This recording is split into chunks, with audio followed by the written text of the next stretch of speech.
2. Ethical Framework. 2.1 Ethics in Politics. 2.1.1 Introduction. 2.1.1.1 Any discussion on an ethical framework for governance in a democracy must necessarily begin with ethical values in politics. Politics and those engaged in it play a vital role in the legislative and executive wings of the state, whose acts of commission and omission in working the constitution and the rule of law become the point of intervention for the judiciary. While it is unrealistic and simplistic to expect perfection in politics in an ethically imperfect environment, there is no denying the fact that the standards set in politics profoundly influence those in other aspects of governance.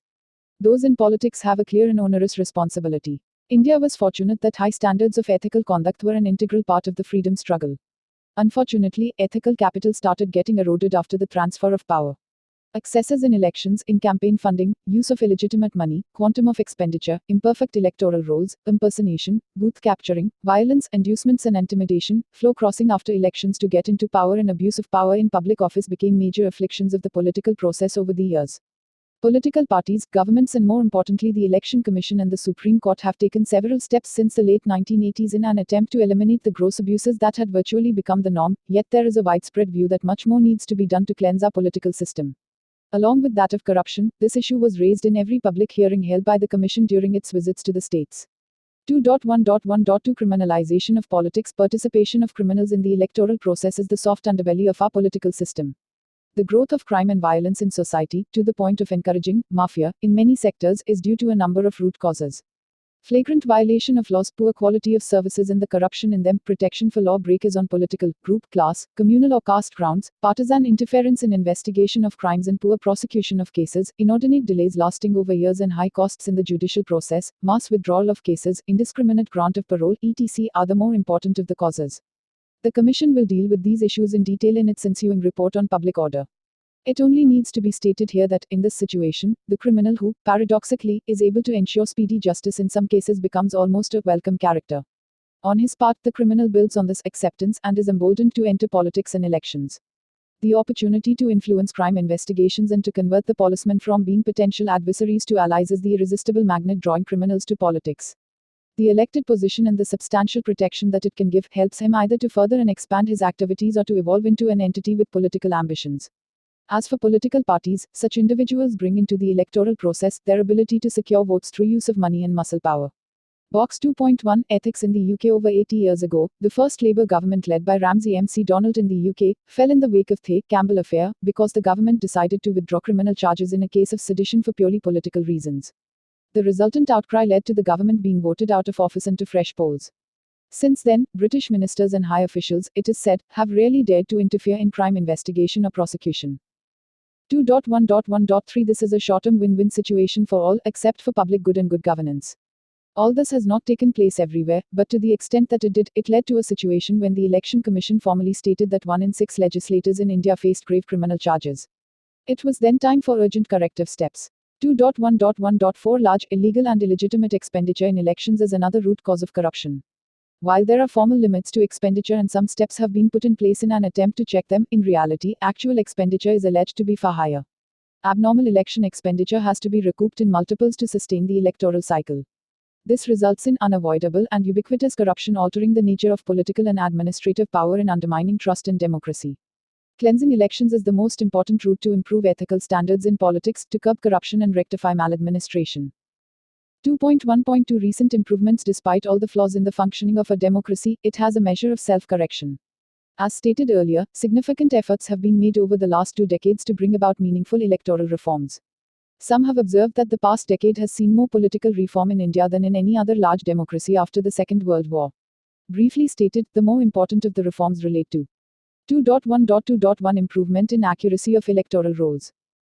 The Election Commission has made efforts to make voter registration more accessible to voters and involved, to some extent, post offices in revision of electoral rolls. Printed electoral rolls, CDs, have been made available for sale. Computerization of entire electoral rolls of over 620 million voters has been initiated. The provision of photo identity cards for all voters has been started. Studies by civil society organizations like Lok Satta have shown considerable improvement and reduction in errors in electoral rolls between 1999 and 2004. 2.1.2.2 Disclosure of antecedents of candidates. The Supreme Court has directed that a candidate should declare any conviction by a court or whether a criminal case is pending against him. The direction to file a declaration of assets and liabilities of the candidate and family members would enable a check at the time of the next elections. 2.1.2.3 Disqualification of persons convicted of criminal offense. The Supreme Court ruled in 2005 that Section 8(4) of the Representation of the People Act was unconstitutional as it violated equality before law. Now all convicted candidates stand at an election on the same footing, whether at the time of conviction they were incumbent legislators or not. However, during the term of a legislator, exemption from disqualification does apply if an appeal is pending and sentence is stayed. 2.1.2.4 Enforcement of the Code of Conduct. Using its overall powers to superintend, control and direct elections under Article 324 of the Constitution, the Election Commission has made the Code of Conduct for elections binding in all respects, issuing directions regarding timings of campaigns, prohibition of festoons, cutouts, insistence on daily expenditure statements, appointment of a large number of observers, ordering of repoll in specific polling booths and other such steps. 2.1.2.5 Free and fearless polling. Policing arrangements have been improved, including greater use of central forces and holding of elections for more than one day in a state, and measures like sealing of borders, etc. Electronic voting machines have been introduced throughout the country in the parliamentary elections of 2004. It has been decided that the death of an independent candidate would not lead to the cancellation of an election. 2.1.2.6 Reduction in size of Council of Ministers. A recommendation to restrict the size to 10% was made by the first Administrative Reforms Commission more than 3 decades ago. The Constitution, 91st Amendment, Act 2003 restricts the size of the Council of Ministers to 15% of the strength of the lower house in Parliament, state legislature.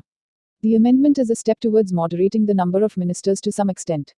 2.1.3 Issues in political reforms. Despite the measures taken, improvements are marginal in the case of important problems of criminalization, the use of money in elections, subtle forms of inducements and patronage in the form of chairmanships and memberships of public units, and the anomaly of legislators functioning as disguised executives.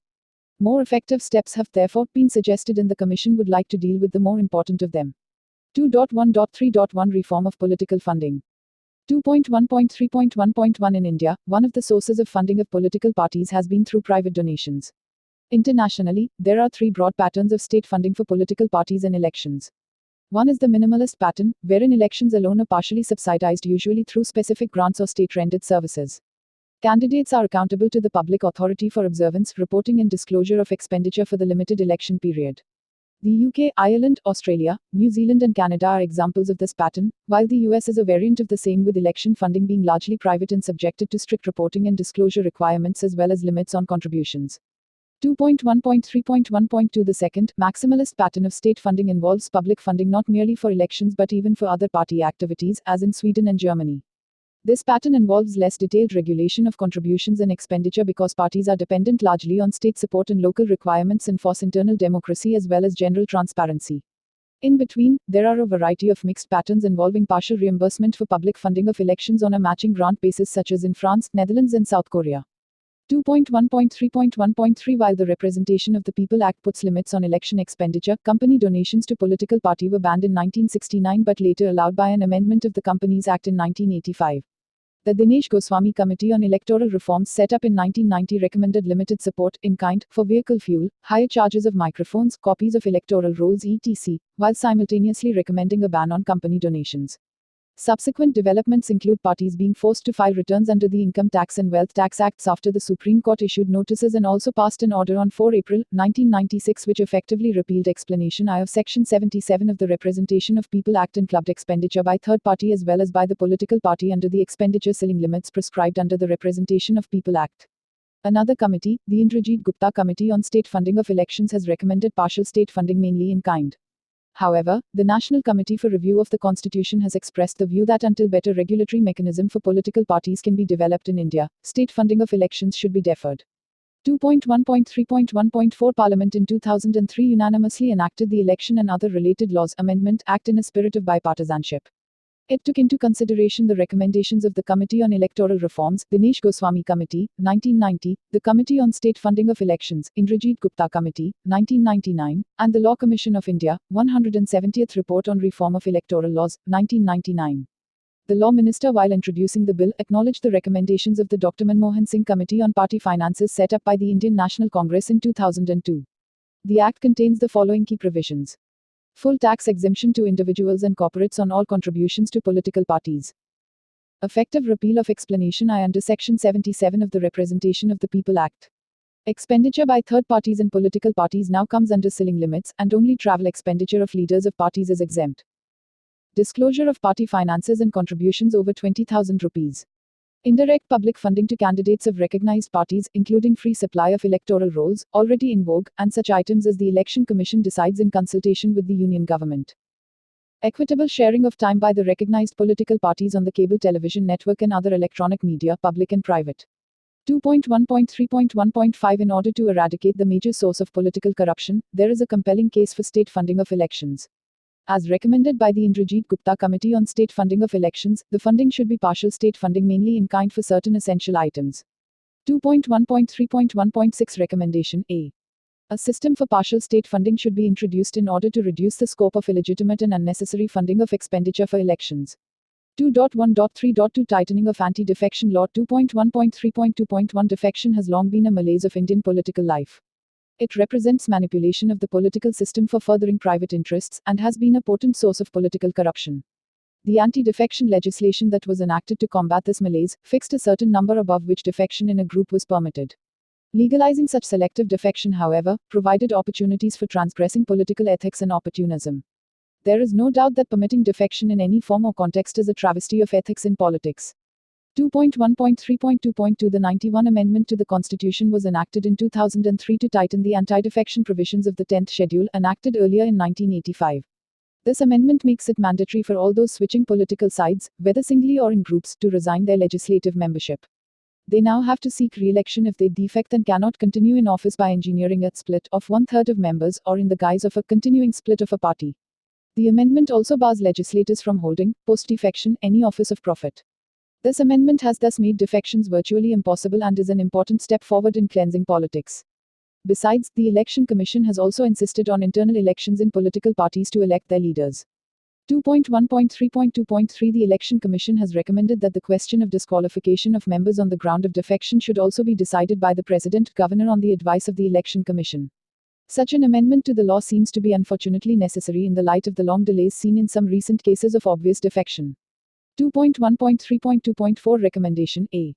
The issue of disqualification of members on grounds of defection should be decided by the President Governor on the advice of the Election Commission. 2.1.3.3 Disqualification. 2.1.3.3.1 It has been suggested that disclosure of past acquittals in respect of serious criminal charges will be of value. Given the delays in our criminal justice system, disqualification after conviction for crimes may be an insufficient safeguard. There are candidates who face grave criminal charges like murder, abduction, rape and dacoity unrelated to political agitations. In such cases, there is need for a fair reconciliation between the candidate's right to contest and the community's right to good representation. As a rule, it would be rash and undemocratic to disqualify candidates on some pretext or other. An election outcome must be decided by the people who are the ultimate sovereigns through the ballot box. Election by indiscriminate disqualification is a stratagem sometimes resorted to by dictatorships to pervert the democratic process. However, in the present situation, on balance, in cases of persons facing grave criminal charges framed by a trial court after a preliminary inquiry, disallowing them to represent the people in legislatures until they are cleared of charges seems to be a fair and prudent course. But care must be exercised to ensure that no political vendetta is involved in such charges and people facing charges related to political agitations are not victimized. The draft ordinance of July 2002 relating to disclosure of candidate details following a Supreme Court judgment provided for disqualification of candidates facing charges related to grave and heinous offences. The heinous offences listed were murder, abduction, rape, dacoity, waging war against India, organized crime and narcotics offences. It also seems reasonable to disqualify persons facing corruption charges provided the charges have been framed by a judge magistrate after prima facie evidence. The Election Commission has suggested that as a precaution against motivated cases, it may be provided that only cases filed 6 months before an election would lead to such disqualification. 2.1.3.3.2 Recommendation A. Section 8 of the Representation of the People Act, 1951 needs to be amended to disqualify all persons facing charges related to grave and heinous offences and corruption, with the modification suggested by the Election Commission. 2.1.3.4 False declarations. 2.1.3.4.1 The Election Commission has recommended that all false declarations before the returning officer, electoral officer, chief electoral officer or the Election Commission should be made an electoral offence under Section 31 of the Representation of the People Act, now restricted to statements relating to preparation, revision, inclusion, exclusion in electoral rolls. The proposed amendment will act as an effective deterrent against false statements. 2.1.3.5 Publication of accounts by political parties. 2.1.3.5.1 Political parties have a responsibility to maintain proper accounts of their income and expenditure and get them audited annually.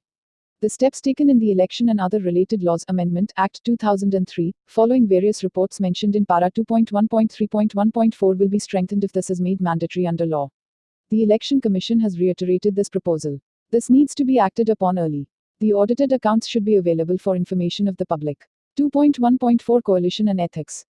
2.1.4.1 The phenomenon of coalition politics has emerged as a strong presence in the Indian polity in recent years. The very diversity and complexity of the Indian electorate and our vibrant democracy has made this a familiar aspect of our electoral process. Coalitions are often necessitated by the fact that, in a multi-party system such as ours, it is difficult today for a single party to obtain a clear majority in the legislature. In order to make coalitions legitimate, it is necessary for the coalition partners to reach an understanding based on broad-based programs to ensure that the goals of socio-economic development are met. Such an understanding needs to be translated into a common minimum program and announced either prior to the election or before the formation of the coalition government.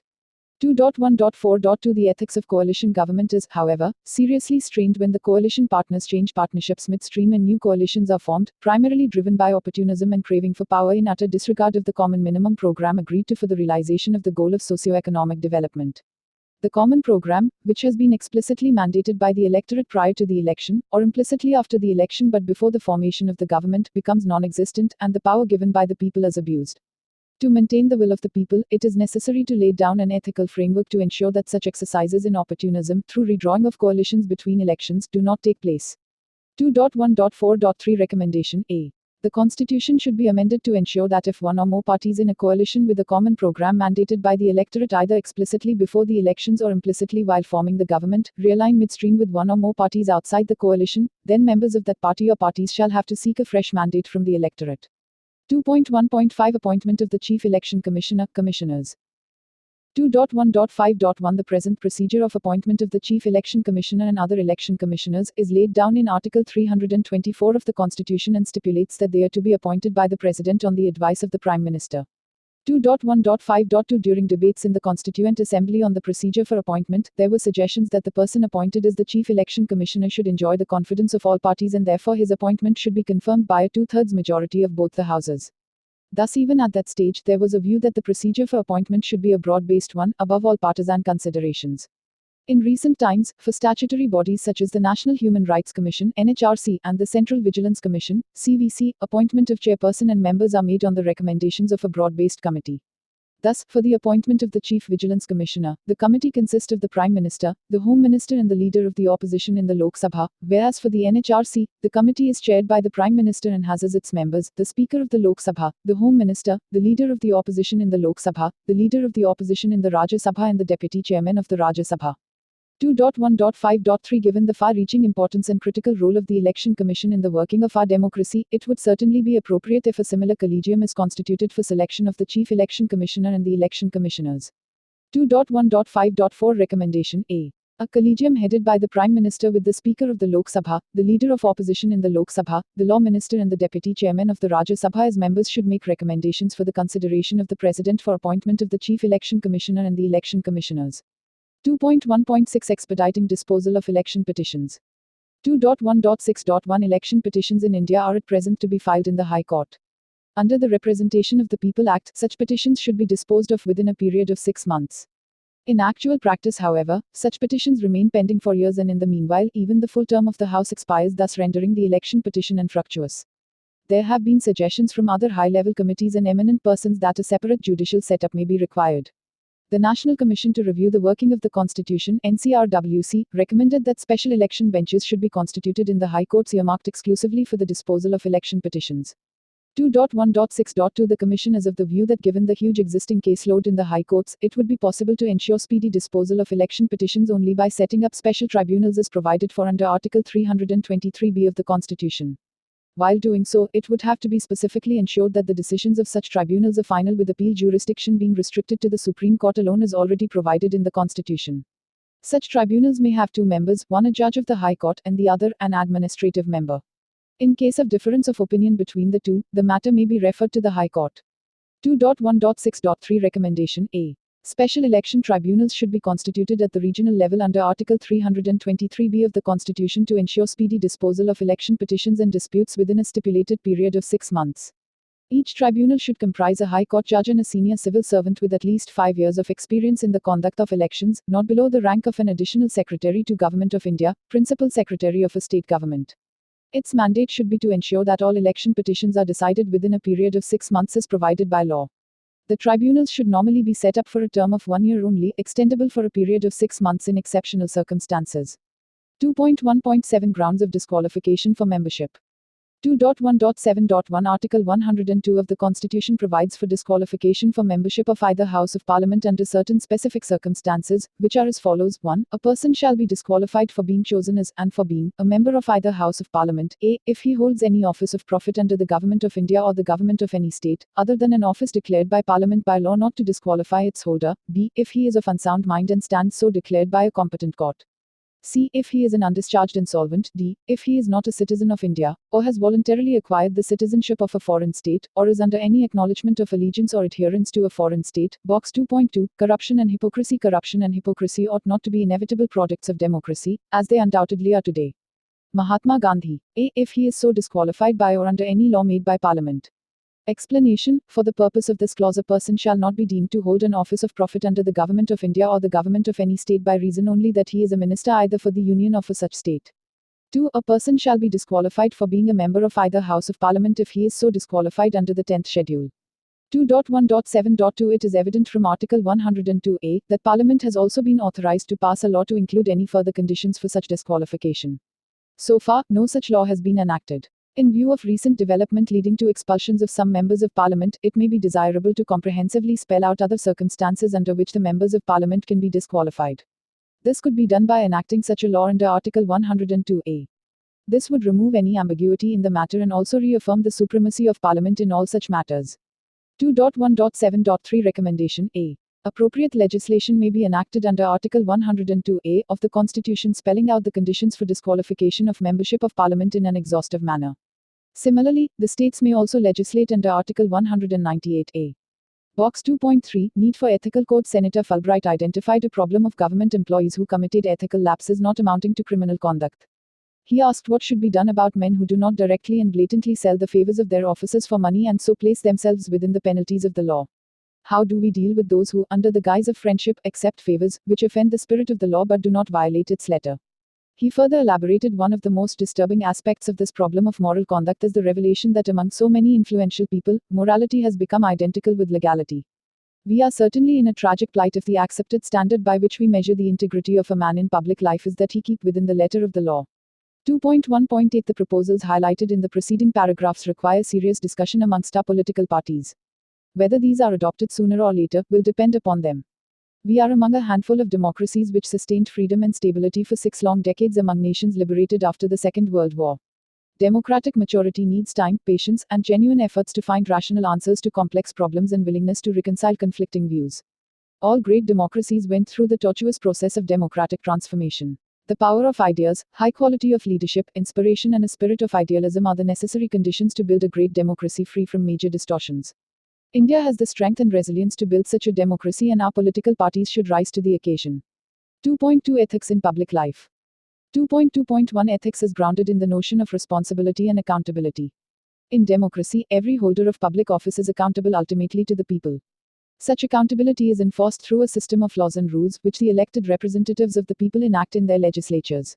Ethics provides the basis for the creation of such laws and rules. It is the moral ideas of people that give rise to and shapes the character of laws and rules.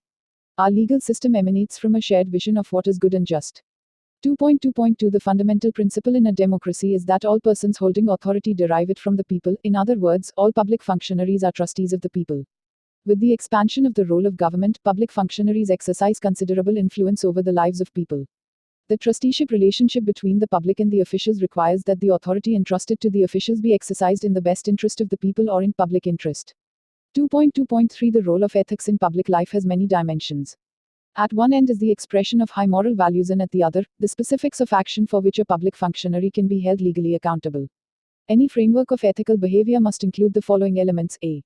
Codifying ethical norms and practices. B. Disclosing personal interest to avoid conflict between public interest and personal gain. C. Creating a mechanism for enforcing the relevant codes. D. Providing norms for qualifying and disqualifying a public functionary from office. 2.2.4 A system of laws and rules, however elaborate, cannot provide for all situations.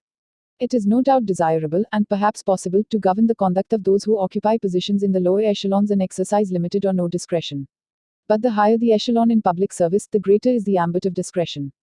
And it is difficult to provide for a system of laws and rules that can comprehensively cover and regulate the exercise of discretion in high places. 2.2.5 One of the most comprehensive statements of what constitutes ethical standards for holders of public office came from the Committee on Standards in Public Life in the United Kingdom, popularly known as the Nolan Committee, which outlined the following 7 principles of public life. 1. Selflessness. Holders of public office should take decisions solely in terms of public interest. They should not do so in order to gain financial or other material benefits for themselves, their family, or their friends. 2. Integrity. Holders of public office should not place themselves under any financial or other obligation to outside individuals or organizations that might influence them in the performance of their official duties. 3. Objectivity. In carrying out public business, including making public appointments, awarding contracts, or recommending individuals for rewards and benefits, holders of public office should make choices on merit. 4. Accountability. Holders of public office are accountable for their decisions and actions to the public and must submit themselves to whatever scrutiny is appropriate to their office. 5. Openness. Holders of public office should be as open as possible about all the decisions and actions they take. They should give reasons for their decisions and restrict information only when the wider public interest clearly demands. 6. Honesty. Holders of public office have a duty to declare any private interests relating to their public duties and to take steps to resolve any conflicts arising in a way that protects the public interest. 7. Leadership. Holders of public office should promote and support these principles by leadership and example. Box 2.4 An extract from the Code of Good Governance of Spain. Nonetheless, at the present juncture, it is necessary for public authorities to offer citizens an undertaking that all the senior officers must satisfy not only the obligations laid down by law, but, in addition, their conduct must be inspired and be guided by principles of ethics and good conduct which have not yet been expressly stated in the regulations, although they are no doubt implicit, and which offer a code of good governance. First, basic principles. Members of the government and the senior officers of the general state administration shall carry out their activities in accordance with the Constitution and the rest of the legal system, following the following principles of ethics and good conduct developed in this code: objectivity, integrity, neutrality, responsibility, credibility, impartiality, confidentiality, dedication to public service, transparency, exemplary conduct, austerity, accessibility, efficiency, honesty, and promotion of the cultural and environmental environment and of equality between the sexes. 2.2.6 These principles of public life are of general applicability in every democracy. Arising out of such ethical principles, a set of guidelines of public behavior in the nature of a code of conduct becomes essential for public functionaries. Indeed, any person who is privileged to guide the destiny of the people must not only be ethical but must be seen to practice these ethical values. Although all citizens are subject to the laws of the land, in the case of public servants there must be standards of behavior more stringent than those for an ordinary citizen. It is at the interface of public action and private interest that the need arises for establishing not just a code of ethics but a code of conduct. A code of ethics would cover broad guiding principles of good behavior and governance, while a more specific code of conduct should, in a precise and unambiguous manner, stipulate a list of acceptable and unacceptable behavior and action. 2.3 International Approach. 2.3.1 By its Resolution 58 Quarters of 31 October 2003, the General Assembly adopted the United Nations Convention Against Corruption. Article 8 of the resolution states codes of conduct for public officials. 1. In order to fight corruption, each state party shall promote, inter alia, integrity, honesty and responsibility among its public officials, in accordance with the fundamental principles of its legal system. 2. In particular, each state party shall endeavor to apply, within its own institutional and legal systems, codes or standards of conduct for the correct, honorable and proper performance of public functions.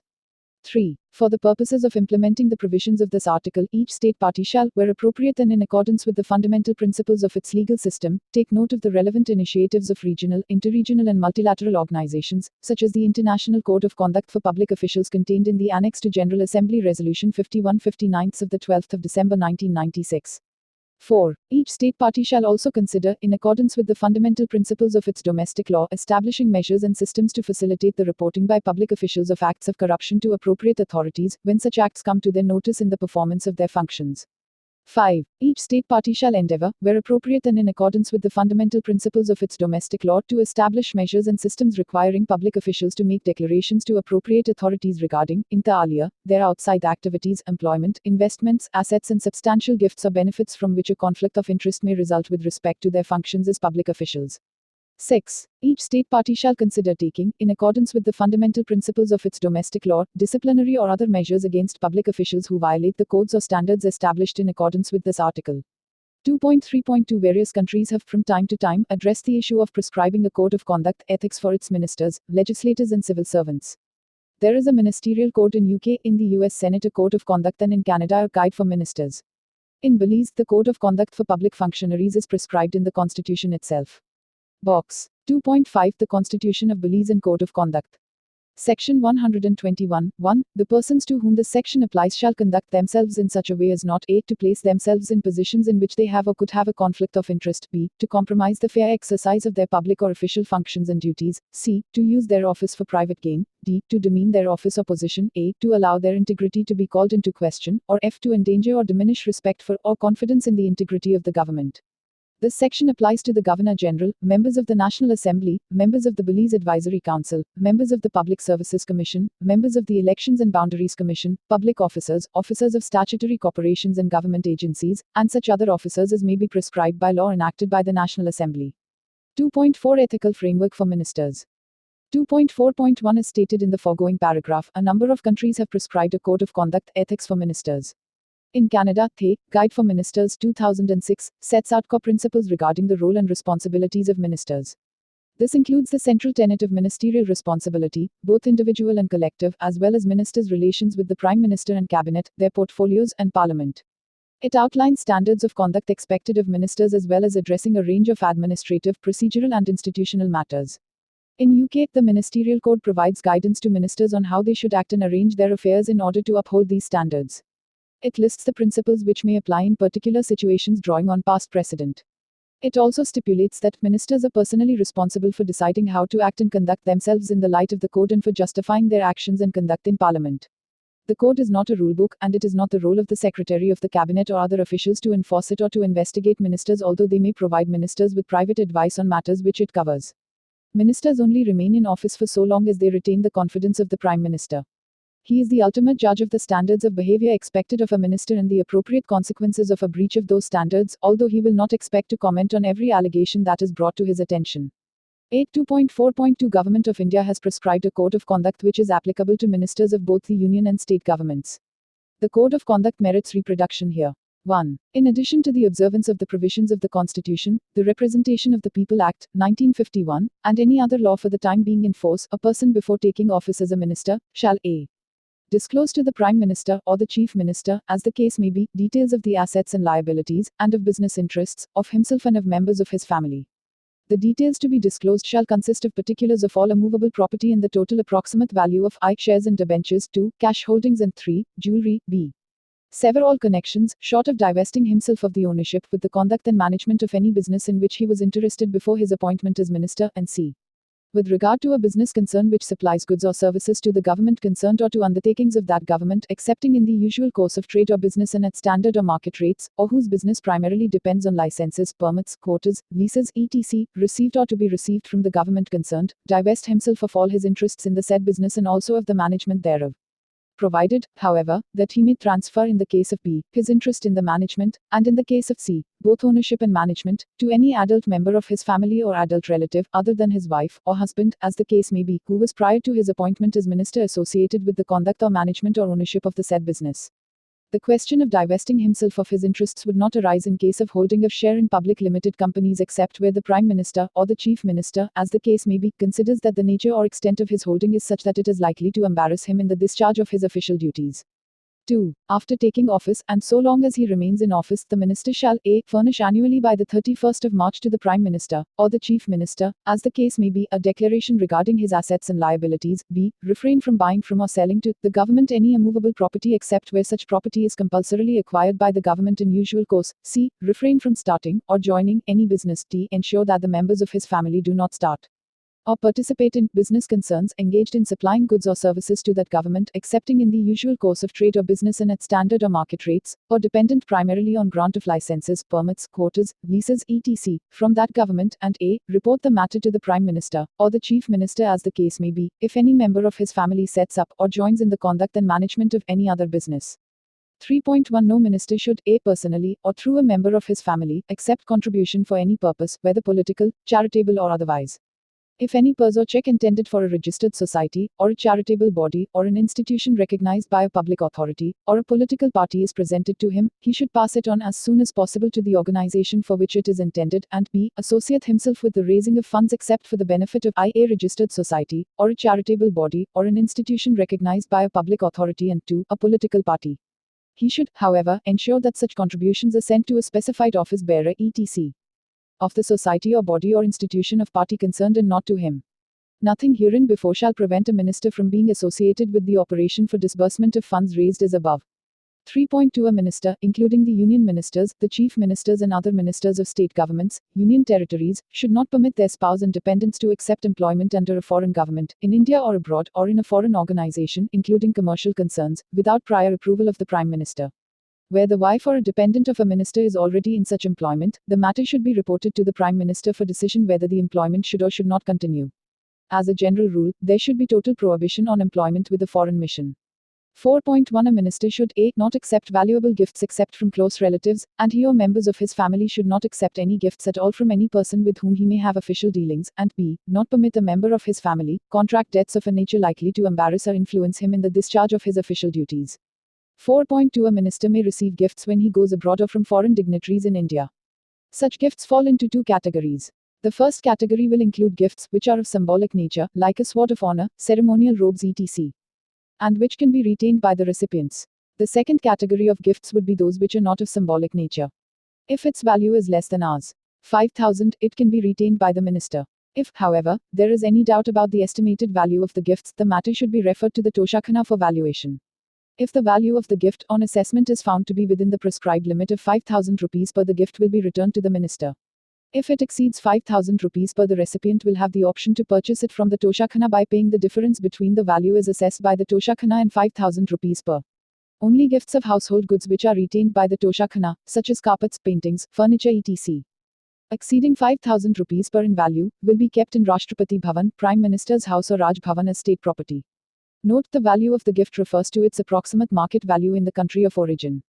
4.3 In case of grant of an award by any organization to a minister, a person holding the minister's status, rank, the following procedure may be followed. A. The credentials of the organization giving award may be gone into. B. If the credentials of the body giving the awards are unimpeachable, the award as such may be accepted but the cash part should not be accepted. C. If the awards relate to the work done by the individual prior to his holding the office of minister, such awards may be accepted but in all such cases, specific approval of the Prime Minister or the Chief Minister as the case may be, should be obtained. The Chief Minister and other ministers shall have to take permission of the Prime Minister and the Union Home Minister, and d. those instances where a minister is to receive any award by any organization which has connections with any foreign agencies, organizations, such a minister, a person holding the minister's status, rank, will have to seek prior approval of the Prime Minister of India. 4.4 A minister should follow the instructions given from time to time by the Prime Minister in matters relating to attending functions arranged by foreign missions in India or abroad, and also for accepting the membership of any foreign trust, institution or organization other than UN organizations of which India is a member. 5. A minister should a. while on official tour, as far as practicable, stay in accommodation belonging to himself or maintained by government, government undertakings, public bodies or institutions, such as circuit houses, dark bungalows etc., or in recognized hotels, and b. avoid attending, as far as possible, ostentatious or lavish parties given in his honor. 6. The authority for ensuring the observance of the Code of Conduct will be the Prime Minister in the case of Union Ministers, the Prime Minister and the Union Home Minister in the case of Chief Ministers, and the Chief Minister concerned in the case of State Ministers except where it is otherwise specified. The said authority would follow such procedure as it might deem fit, according to the facts and circumstances of each case, for dealing with or determining any alleged or suspected breach of this code.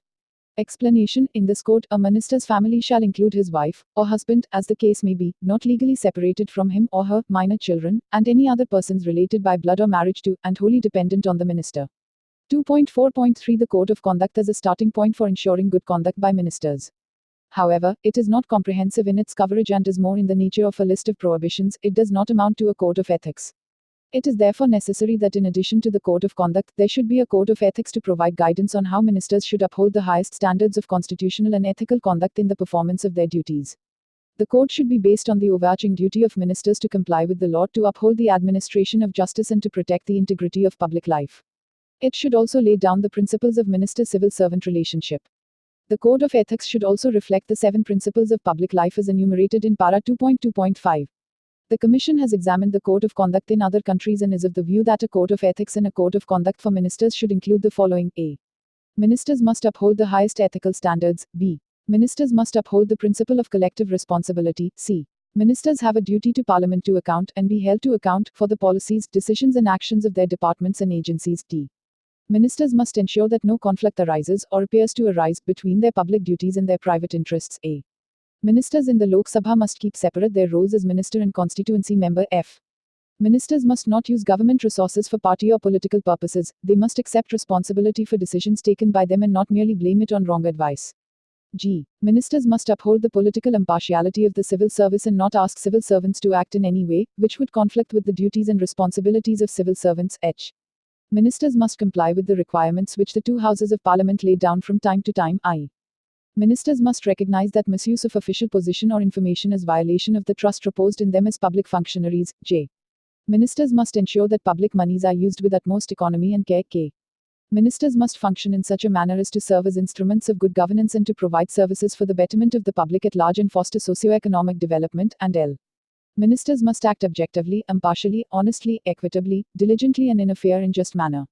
2.4.4 The authority for ensuring the observance of the present Code of Conduct is the Prime Minister in the case of Union Ministers, the Prime Minister and the Union Home Minister in the case of Chief Ministers, and the Chief Minister concerned in the case of Ministers of the State Government.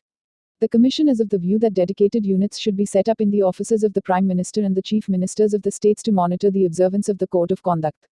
An annual report indicating violations should be submitted to the appropriate legislature for consideration. Besides, the present Code of Conduct is not in the public domain and, as a result, members of the public are perhaps not aware that such a code exists. The Commission would like to recommend that the Code of Conduct for ministers, duly amplified, should be put in the public domain as some other countries have done. As coalition politics has become the order of the day, it is particularly appropriate to ensure that the ministers from the coalition partners both at the center and the state also adhere to the Code of Ethics, Conduct, and the Prime Minister and the Chief Ministers are duty-bound to put violation of these codes in public domain. 2.4.5 Recommendations. A. In addition to the existing Code of Conduct for ministers, there should be a Code of Ethics to provide guidance on how ministers should uphold the highest standards of constitutional and ethical conduct in the performance of their duties. B. Dedicated units should be set up in the offices of the Prime Minister and the Chief Ministers to monitor the observance of the Code of Ethics and the Code of Conduct. The unit should also be empowered to receive public complaints regarding violation of the Code of Conduct. C. The Prime Minister or the Chief Minister should be duty-bound to ensure the observance of the Code of Ethics and the Code of Conduct by ministers. This would be applicable even in the case of coalition governments where the ministers may belong to different parties. D. An annual report with regard to the observance of these codes should be submitted to the appropriate legislature. This report should include specific cases of violations, if any, and the action taken thereon. A. The Code of Ethics should inter alia include broad principles of the minister-civil servant relationship, and the Code of Conduct should stipulate the details as illustrated in para 2.4.3. F. The Code of Ethics, the Code of Conduct and the annual report should be put in the public domain. 2.5 Ethical Framework for Legislators. 2.5.1 Ethical Framework for Legislators in other countries. 2.5.1.1 AMONG The 4 pillars of an ideal democratic structure. The legislature has the most important position. It is the expression of the will of the people and the executive is answerable to it. This demands that the requirement of ethical standards for the executive must be preceded by an equally emphatic requirement of ethical standards for legislators. 2.5.1.2 The U.S. Constitution, in Article 1, Section 5, grants broad authority to Congress to discipline its members. However, the present congressional ethics committees and formal rules governing the conduct of members, officers, and employees did not exist until the 1960s. Earlier disciplinary actions by Congress against members took place on an ad hoc basis. In 1964, the Senate adopted S. Res. 338, 88th Congress, which created the Senate Select Committee on Standards and Conduct. This 6-member committee was bipartisan with advisory functions and investigative authority to receive complaints and investigate allegations of improper conduct which may reflect upon the Senate, violations of law, and violations of rules and regulations of the Senate. In 1968, the Senate adopted its first official Code of Conduct, with substantial revision and amendment of the code occurring in 1977. The committee's name was changed to the Select Committee on Ethics. The Senate Code of Conduct regulates financial disclosures, gifts, travel reimbursements, conflicting interests, post-employment restrictions, employment practices etc. 2.5.1.3 The UK House of Commons adopted the present Code of Conduct for its members with their resolution dated 19 July, 1995. The purpose of this Code of Conduct is to assist members in the discharge of their obligations to the House, their constituents and the public at large by providing guidance on the standards of conduct expected of members in discharging their parliamentary and public duties. It is also stated that the obligations set out in this code are complementary to those which apply to all members by virtue of the procedural and other rules of the House and the rulings of the Chair. 2.5.2 The Committee on Ethics of the Rajya Sabha. 2.5.2.1 Chapter 24 of the Rules of Procedure and Conduct of Business in the Council of States provides for constitution of the Committee on Ethics to oversee the moral and ethical conduct of members. The Committee on Ethics was first constituted by the Chairman of the House on 4 March 1997. In its first report, the committee had, inter alia, dealt with matters such as values in public life, criminalization of politics and electoral reforms. It suggested a framework for a code of conduct for members of the Rajya Sabha.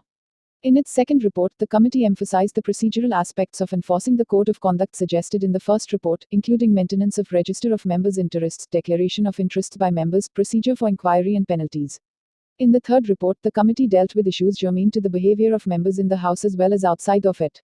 In the fourth report, the committee dealt with discipline and decorum in the Council, declaration of assets and liabilities, registration of interests, code of conduct and the committee's power to recommend sanctions. 2.5.2.2 The following is the existing framework of the code of conduct for members of the Rajya Sabha. The members of Rajya Sabha should acknowledge their responsibility to maintain the public trust reposed in them and should work diligently to discharge their mandate for the common good of the people. They must hold in high esteem the Constitution, the law, parliamentary institutions and, above all, the general public. They should constantly strive to translate the ideas laid down in the preamble to the Constitution into a reality. The following are the principles which they should abide by in their dealings. Members must not do anything that brings disrepute to the Parliament and affects their credibility. 2. Members must utilize their position as members of Parliament to advance general well-being of the people. 3. In their dealings, if members find that there is a conflict between their personal interests and the public trust which they hold, they should resolve such a conflict in a manner that their private interests are subordinated to the duty of their public office. If members should always see that their private financial interests and those of the members of their immediate family do not come in conflict with the public interest, and if any such conflict ever arises, they should try to resolve such a conflict in a manner that the public interest is not jeopardized.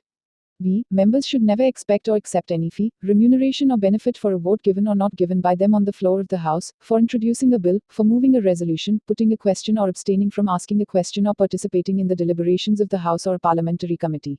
Why? Members should not take a gift which may interfere with honest and impartial discharge of their official duties. They may, however, accept incidental gifts or inexpensive mementos and customary hospitality. VII. Members holding public offices should use public resources in such a manner as may lead to public good. V. If members are in possession of confidential information owing to their being members of Parliament or members of parliamentary committees, they should not disclose such information for advancing their personal interests. X. Members should desist from giving certificates to individuals and institutions of which they have no personal knowledge and are not based on facts. X. Members should not lend ready support to any cause of which they have no or little knowledge. She. Members should not misuse the facilities and amenities made available to them. XII. Members should not be disrespectful to any religion and work for the promotion of secular values. XIII. Members should keep uppermost in their mind the fundamental duties listed in Part 4A of the Constitution. XIV. Members are expected to maintain high standards of morality, dignity, decency and values in public life. 2.5.3 The Committee on Ethics of the Lok Sabha. 2.5.3.1 There is a Committee on Ethics of the Lok Sabha to oversee the moral and ethical conduct of members of that House. The Committee on Ethics, 13th Lok Sabha, in its first report observed that norms of ethical behavior for members have been adequately provided for in the rules of procedure and conduct of business in the Lok Sabha, directions by the Speaker and in the conventions which have evolved over the years on the basis of recommendations made by various parliamentary committees. Apart from the existing norms, the committee recommended that the members should abide by the following general ethical principles. I. Members must utilize their position to advance general well-being of the people. 2. In case of conflict between their personal interest and public interest, they must resolve the conflict so that personal interests are subordinate to the duty of public office. 3. Conflict between private financial, family interest should be resolved in a manner that the public interest is not jeopardized. If. Members holding public offices should use public resources in such a manner as may lead to public good. V. Members must keep uppermost in their mind the fundamental duties listed in Part 4 of the Constitution. Y. Members should maintain high standards of morality, dignity, decency and values in public life. 2.5.3.2 As per available information, only a few state legislatures such as Andhra Pradesh, Orissa etc. have adopted codes of conduct for their legislators. A resolution was unanimously adopted at the All India Conference of Presiding Officers, Chief Ministers, Ministers of Parliamentary Affairs, Leaders and Whips of Parties on Discipline and Decorum in Parliament and Legislatures of States and Union Territories held at New Delhi on 25 November 2001. The resolution included adoption of a code of conduct for legislators. It was also recommended that ethics committees be constituted in all legislatures where these have not already been constituted for enforcing the code of conduct. 2.5.4 Disclosure of interest. 2.5.4.1 One way of avoiding conflict between public and private interest is through disclosure of one's interest. This by itself cannot resolve the conflict of interest but is a good first step as it acknowledges the possibility of such a conflict. Legislatures in different countries have adopted different approaches to this issue. In some countries, the automatic outcome of such a disclosure is abstention from participation in the decision-making process, whereas in other countries, the decision is left to the chair. 2.5.4.2 The disclosure of one's interest can be done in different ways and at different stages of a public service career. One system could be an ad hoc disclosure of a private interest when such a clash is anticipated. The rules of the US Congress and the Australian and Canadian parliaments do not allow a legislator to vote if they have a direct pecuniary interest. Another system is prior registration of interest. This again can cover a variety of personal and pecuniary interests, including those of close family members. 2.5.4.3 In India, disclosure of interest is provided in both houses of parliament in different ways. It has been ruled by the chairman of the Rajya Sabha that a member having a personal pecuniary or direct interest on a matter before the House is required, while taking part in the proceedings in that matter, to declare the nature of interest. Rulings and observations from the Chair 1950-2000, 469, p. 338. 2.5.4.4 The rules of procedure and conduct of business in the Lok Sabha prescribe that if the vote of a member in a division in the House is challenged on grounds of personal, pecuniary or direct interest in the matter to be decided, the Speaker may examine the issue and decide whether the vote of the member should be disallowed or not, and his decision shall be final. Furthermore, the Handbook for Members provides that a member having personal, pecuniary or direct interest in a matter to be decided by the House is expected, while taking part in the proceedings on that matter, to declare his interest. 2.5.5 Register of Interests. 2.5.5.1 A specific mechanism for disclosure of private interests is maintenance of a register of interests. Legislators are expected to record in the register all their interests periodically. In order to make the system practical, the types of interest which require disclosure are prescribed. A closely related mechanism is declaration of the assets and liabilities of the members at regular intervals. 2.5.5.2 The Committee on Ethics, 13th Lok Sabha, in its first report, the 31st of August 2001, recommended that it may be made mandatory for each member of the Lok Sabha to disclose his/her income, assets and liabilities. It further recommended that a register of members' interests may be maintained in the Lok Sabha Secretariat, which should be treated as confidential, and the information contained therein should be made available to any person only with the permission of the Speaker. However, in its second report, the 20th of November 2002, the committee observed that since the requirement of financial disclosures and declaration of interests by members, as recommended by them in their first report, has been fully met with the promulgation of the ordinance, there was no need for further action at that stage by the committee. 2.5.5.3 Rule 293, Rules of Procedure and Conduct of Business in the Council of States, stipulates that a register of members' interests has to be maintained by the Committee on Ethics. The Committee on Ethics of the Rajya Sabha, in its fourth report, recommended that to start with the following interests of members should be entered in the register: I. Remunerative directorship; 2. Regular remunerated activity; 3. Shareholding of controlling nature, if paid consultancy; and v. Professional engagement. 2.5.6 Filing assets and liabilities statement. 2.5.6.1 The Representation of the People Act, 1951, has been amended by the Representation of the People Third Amendment Act, 2002. A new section, 75A, has been inserted which stipulates that every elected candidate for a House of Parliament or the legislature of the state, shall, within 90 days from the date on which she makes and subscribes an oath or affirmation, files the details of his/her assets, liabilities to the chairman of the Council of State or the Legislative Council, or the Speaker of Lok Sabha or the Legislative Assemblies as the case may be. Accordingly, the members of the Lok Sabha, Declaration of Assets and Liabilities, Rules, 2004, and the members of the Rajya Sabha, Declaration of Assets and Liabilities, Rules have been formulated. 2.5.6.2 From the above, it is evident that both Houses of Parliament have provided for codes of conduct and also norms for disclosure of interest and declaration of assets and liabilities of their members. The committees on ethics of both the Lok Sabha and the Rajya Sabha have been mandated to oversee the moral and ethical conduct of members. 2.5.7 Enforcement of ethical norms in legislatures. 2.5.7.1 In India, both Houses of Parliament have on occasions acted firmly against violation of ethical principles. As early as in 1951, an ad hoc committee of the House was appointed by the Provisional Parliament to investigate into the conduct of Sri H.G. Mudgal. The committee came to the conclusion that Sri Mudgal's conduct in accepting money and other benefits from the Bombay Bullion Association for extending certain favours to them in Parliament was derogatory to the dignity of the House and inconsistent with the expected standards of behaviour. Prime Minister Nehru summarised the issue succinctly, as follows: "The question arises whether in the present case this should be done or something else. I do submit that it is perfectly clear that this case is not even a case which might be called a marginal case, where people may have two opinions about it, where one may have doubts if a certain course suggested is much too severe. The case, if I may say so, is as bad as it could well be. If we consider even such a case as a marginal case or as one where perhaps a certain amount of laxity might be shown, I think it will be unfortunate from a variety of points of view, more especially because, this being the first case of its kind coming up before the House, if the House does not express its will in such matters in clear, unambiguous and forceful terms, then doubts may very well arise in the public mind as to whether the House is very definite about such matters or not.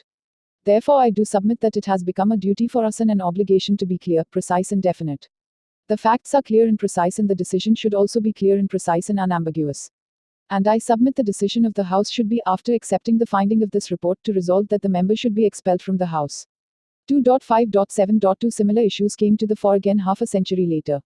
In December 2005, allegations of improper conduct made in news telecasts of The Aaj Tak 12 Dec. 2005 television channel, regarding the acceptance of money by 10 members of the Lok Sabha for asking questions or raising other matters in the House, were inquired into by an inquiry committee of the House Committee to inquire into allegations of improper conduct on the part of some members. The committee came to the conclusion that the conduct of the said members was unbecoming of a member of Parliament and also unethical. The committee recommended the expulsion of the members from the House, a proposal that was accepted by the House. 2.5.7.3 As already mentioned, the Rules of Procedure and Conduct of Business in the Council of States stipulate that the Committee on Ethics would oversee the moral and ethical conduct of members and examine cases concerning the alleged breach of the Code of Conduct by members, as also cases concerning allegations of any other ethical misconduct of members.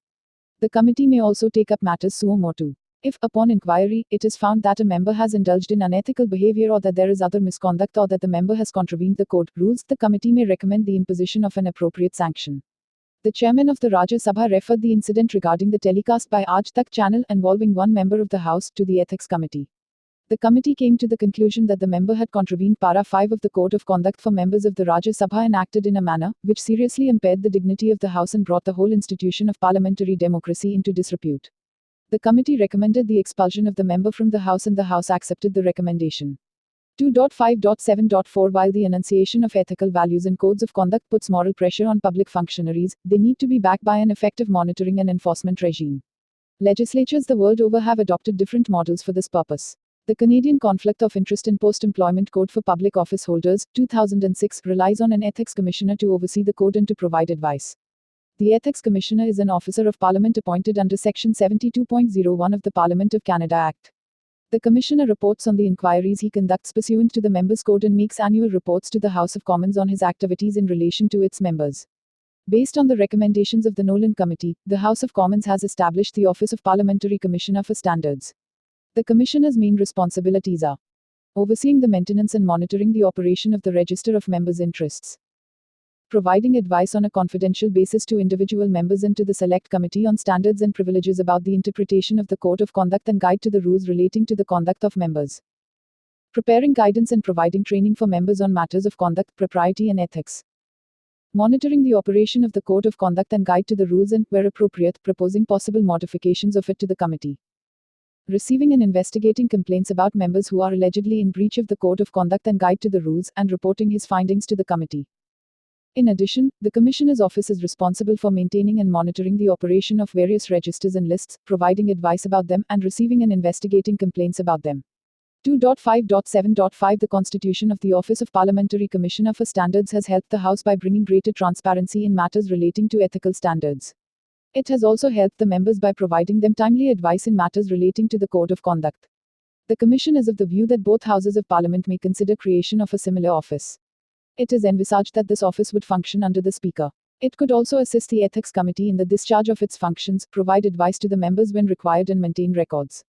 2.5.7.6 Recommendations A. An Office of Ethics Commissioner may be constituted by each House of Parliament. This office, functioning under the Speaker, Chairman, would assist the Committee on Ethics in the discharge of its functions, and advise members, when required, and maintain necessary records. B. In respect of states, the Commission recommends the following. I. All state legislatures may adopt a code of ethics and a code of conduct for their members. 2. Ethics committees may be constituted with well-defined procedures for sanctions in case of transgressions, to ensure the ethical conduct of legislators. 3. Registers of members' interests may be maintained with the declaration of interests by members of the state legislatures. Ev. Annual reports providing details including transgressions may be placed on the table of the respective houses.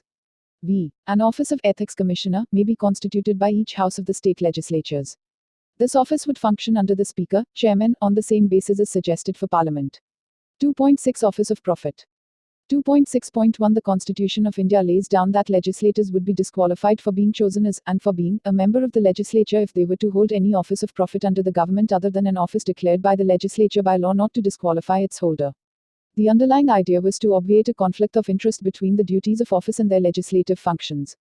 The principle debarring holders of office of profit under the government from being a legislator is that such a person cannot exercise his functions independently of the executive of which he is a part.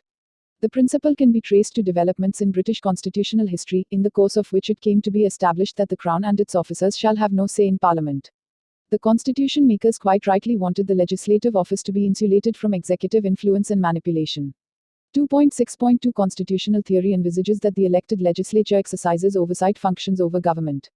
The making of laws, approval of the budget and monitoring of all government actions are within the purview of the legislature. The executive branch of government should implement the laws, utilize the public money for the approved purposes and be accountable to the legislature in its functioning. Therefore, if the legislators are beholden to the executive, the legislature can no longer retain its independence and loses the ability to control the council of ministers and the army of officials and public servants. From this perspective, the constitutional embargo on office of profit for legislators is both necessary and welcome. 2.6.3 We accepted the Westminster Model because of familiarity and historical association. In this model, the Executive Council of Ministers is drawn from the legislature. While in theory, the legislature holds the government to account, in reality it is often noticed that the government controls the legislature as long as it has a majority in the House. The key issue for the government's survival is sustaining its majority. Much of the struggle for power, compromise on cabinet composition, and patronage are linked to this need to satisfy the majority of legislators. This is the reason why the size of the Council of Ministers became unwieldy over the decades. Finally, the 91 Amendment to the Constitution enacted in 2003 limited the size of Council of Ministers to 15% of the lower house. Chairmanships of corporations, parliamentary secretaryships of various ministries, and other offices of profit are often sops to legislators to satisfy their aspirations for rank, status and privilege in a way of buying peace for the government. This is undoubtedly a perversion of the theory of separation of powers. But as long as such perversion is integral to our model of democracy, it would be very inadequate if we limited this discussion only to technical and legal issues relating to office of profit works to satisfy the needs of their constituencies. However, these schemes do seriously erode the notion of separation of powers, as the legislator directly becomes the executive. The argument advanced that legislators do not directly handle public funds under these schemes, as these are under the control of the district magistrate, is flawed. In fact, no minister directly handles public money. Even the officials do not personally handle cash, except the treasury officials and disbursing officers. Making day-to-day decisions on expenditure after the legislature has approved the budget is a key executive function. 2.6.8 Several constitutional experts and legal luminaries have pointed out the unconstitutionality of the above schemes. A report, MPLADS Concept, Confusion and Contradictions, written by former Public Accounts Committee Chairman Ira Session, states that the scheme, MPLADS, distorted the MP's role in the federal system and diverted funds which should have actually gone to agencies like the Panchayati Raj institutions. Apart from infringing on the rights of the local governments, the most serious objection to the scheme is the conflict of interest that arises when legislators take up executive roles. A similar issue was examined in 1959 by a committee of the Congress Party in Parliament, chaired by V.K. Krishna Menon, which went into the question of parliamentary supervision for state undertakings. At the time, the issue of nomination of members of Parliament on governing bodies of public sector undertakings came up. The V.K. Krishna Menon committee held that the overwhelming weight of considerations must be against such appointments. 2.6.9 Therefore, it seems necessary to sharply define office of profit to ensure clearer separation of powers. Legislators who are not ministers often do have significant expertise from their own personal or professional background. In addition, their experience in public service gives them unique insights and understanding of public policy. Such expertise and insights would be valuable inputs to the executive in policy making. Therefore, committees and commissions of a purely advisory nature can be constituted with legislators. The mere fact of such positions carrying certain remuneration and other perks does not make them executive officers. The Constitution recognized that holding of such offices in expert and advisory bodies does not violate separation of powers and left it to Parliament and state legislatures to exempt such non-executive officers from disqualification. But appointment in statutory or non-statutory executive authorities with direct decision-making powers and day-to-day control of field personnel, or positions on the governing boards of public sector undertakings or as government nominees in private enterprises clearly carry direct executive responsibilities and involve decision-making powers. Such appointments would undoubtedly violate separation of powers. Giving discretionary powers to legislators to sanction or approve public works is clearly an exercise of executive function, whether or not the government appoints the legislators to a designated office. It is necessary to sharply distinguish executive functions and exercise of executive authority while defining office of profit, irrespective of whether such a role or office carries remuneration and perks.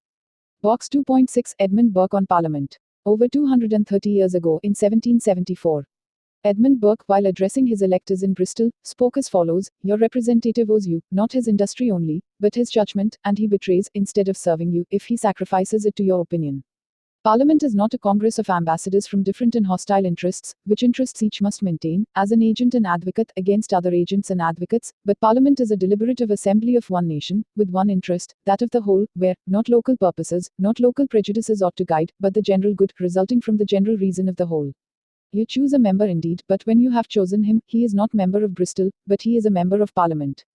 2.6.4 Constitutionally, a person cannot be a minister unless he is an MP, MLA, MLC. Even if a non-MP, MLA, MLC is made a minister, he must become an MP, MLA, MLC within 6 months. Given this context, the executive and legislature are fused in our system. But in countries like Britain and Germany, such fusion is not by and large leading to corruption or patronage. That is because a political culture has been evolved, in which public office is a means for promoting social good and not for private or family gain. In our case, at times public office is perceived to be an extension of one's property. That is why, sometimes, public offices are a source of huge corruption and a means of extending patronage. 2.6.5 Given this proclivity and the compulsions under which any government functions, there is need to re-examine the definition of office of profit. Articles 102 and 191 of the Constitution relating to office of profit have been violated in spirit over the years even when the letter is adhered to. As a result, the legislatures kept on expanding the list of exemptions from disqualification under Articles 102 and 191. For instance, the Act 10 of 1959 listed scores of offices in the exemptions from disqualification under Article 102. There does not appear to be a clear rationale to such a list, except perhaps the expediency to protect holders of certain offices from time to time. Similar laws have been enacted by state legislatures under Article 191, exempting hundreds of officers from disqualification for the state legislature. Each time a legislator is appointed by the executive to an office which might be classified an office of profit, a law is enacted including that office in the list of exempted categories. 2.6.6 Often, the crude criterion applied is whether or not the office carries a remuneration. In the process, the real distinction of whether executive authority is exercised in terms of decision-making or direct involvement in deployment of public funds is often lost sight of. The Supreme Court's clarification about the appointment and removal being in the hands of the executive branch of government does not help either, because many appointments made may be in advisory capacities. 2.6.7 Nor do the existing norms apply to local area development schemes under which legislators are empowered to sanction public works and authorize expenditure of funds granted under MPLADs and MLALADs schemes. Several party leaders and legislators feel the need for discretionary public funds at their disposal in order to quickly execute public 2.6.10. Given these circumstances, it would be appropriate to amend the law on the following lines. All offices in purely advisory bodies where the experience and insights of a legislator would be inputs in governmental policy will not be treated as offices of profit, irrespective of the remuneration and perks associated with such an office. All offices involving executive decision-making and control of public funds, including positions on the governing boards of public undertakings and statutory and non-statutory authorities directly, deciding policy or managing institutions or authorizing or approving expenditure shall be treated as offices of profit, and no legislator shall hold such offices. Discretionary funds at the disposal of legislators or the power to determine specific projects and schemes, or select the beneficiaries or authorize expenditure shall constitute discharge of executive functions and will invite disqualification under Articles 102 and 191, irrespective of whether or not a new office is notified and held. If a serving minister, by virtue of office, is a member or head of certain organizations like the Planning Commission, where close coordination and integration between the Council of Ministers and the organization or authority or committee is vital for the day-to-day functioning of government, it shall not be treated as office of profit. 2.6.11 The Supreme Court has held that members of legislatures are public servants under the Prevention of Corruption Act. The Commission feels that members of Parliament and the members of state legislatures should be declared as public authorities under the Right to Information Act except when they are discharging legislative functions. 2.6.12 Recommendations A. The law should be amended to define office of profit based on the following principles. I. All offices in purely advisory bodies where the experience, insights and expertise of a legislator would be inputs in governmental policy, shall not be treated as offices of profit, irrespective of the remuneration and perks associated with such an office. 2. All offices involving executive decision-making and control of public funds, including positions on the governing boards of public undertakings and statutory and non-statutory authorities directly deciding policy or managing institutions or authorizing or approving expenditure shall be treated as offices of profit, and no legislator shall hold such offices. 3. If a serving minister, by virtue of office, is a member or head of certain organizations like the Planning Commission, where close coordination and integration between the Council of Ministers and the organization or authority or committee is vital for the day-to-day functioning of government, it shall not be treated as office of profit. The use of discretionary funds at the disposal of legislators, the power to determine specific projects and schemes, or select the beneficiaries or authorize expenditure shall constitute discharge of executive functions and will invite disqualification under Articles 102 and 191, irrespective of whether or not a new office is notified and held. B. Schemes such as MPLADS and MLALADS should be abolished. C. Members of Parliament and members of state legislatures should be declared as public authorities under the Right to Information Act, except when they are discharging legislative functions. 2.7 Code of Ethics for Civil Servants. 2.7.1 The Committee on Prevention of Corruption, Santhanam Committee, -1964, had remarked, for a country like India, development of her material resources and raising the standards of life of all classes are indeed imperative. At the same time, the deterioration in the standards of public life has to be arrested. Ways and means have to be found to ensure that idealism and patriotism have the proper place in the ambition of our youth. The lack of moral earnestness, which has been a conspicuous feature of recent years, is perhaps the greatest single factor which hampers the growth of strong traditions of integrity and efficiency. 2.7.2 The inculcation of values facilitating the subordination of the self to a larger, societal good, and engendering a spirit of empathy for those in need of ameliorative state interventions are not skills which could be easily imbibed after joining the civil services. Such attitudes need nurturing over not merely individual lifetimes, but through successive generations. The right ethos takes long to evolve. Nevertheless, it must be accepted that our civil service system has a tradition of attitudes and achievements which sets examples to be emulated by current and prospective civil servants. It must also be accepted that the existing framework for maintaining and promoting the norms of right conduct cannot be enforced through a rigid mindless enforcement of laws and rules. It is all a question of striking the right balance. Within the civil services there are formal, enforceable codes setting out norms of expected behavior with sanctions prescribed for unacceptable departures from such norms. There are also inchoate conventions of propriety and acceptable behavior without formal sanctions but with non-observance of such practices and conventions attracting social disapproval and stigma. 2.7.3 The current set of enforceable norms are conduct rules, typified by the Central Civil Services Conduct Rules 1964 and analogous rules applicable to members of the All India Services or employees of various state governments. The norms prescribed in such rules are much older than the rules themselves. Thus, specific acts were prescribed from time to time through notifications under the fundamental rules in the Civil Service Regulations. Some examples are the disapproval of habitual lending and indiscriminate borrowing, 1869, and the banning of various actions, accepting gifts, 1876, buying and selling property, 1881, making commercial investments, 1885, promoting companies, 1885, and accepting commercial employment after retirement, 1920. The breach of such prohibitions entailed punitive actions like removal from service. There were, of course, provisions like illegal gratification or bribery, sections 161 to 165 of the IPC, or criminal breach of trust by a public servant, section 409 IPC, which provide for terms of imprisonment. In 1947, with the enactment of the Prevention of Corruption Act, a new set of offences was also created. 2.7.4 In the 1930s, a compendium of instructions containing do's and don'ts was issued and collectively called Conduct Rules. The compendium was converted in the form of distinct rules in 1955. The Santhanam Committee recommended considerable enlargement of such rules resulting in the 1964 version. These rules have subsequently been updated to include additional norms of behavior. Some of the additions are the requirement of observing courtesy, prohibiting demanding and accepting dowry, prohibiting sexual harassment of women employees, and recently, prohibition to employ children below 14 years of age as domestic help. This is understandably a continuing process and reflects the changing, often increasing expectations of society from the civil services. 2.7.5 The Code of Behavior is enunciated in the Conduct Rules, while containing some general norms like maintaining integrity and absolute devotion to duty, and not indulging in conduct unbecoming of a government servant, is generally directed towards cataloguing specific activities deemed undesirable for government servants. There is no code of ethics prescribed for civil servants in India, although such codes exist in other countries. What we have in India are several conduct rules which prohibit a set of common activities. These conduct rules do serve a purpose, but they do not constitute a code of ethics. There is, of late, a concern that more generic norms need to be added to the list of accepted conduct. In this context, conflict of interest is an important area which should be adequately addressed in these codes. It is necessary to build safeguards to prevent conflict of interest. A draft public service bill, now under consideration of the Ministry of Personnel, Public Grievances and Pensions, seeks to lay down a number of generic expectations from civil servants, which are referred to as values.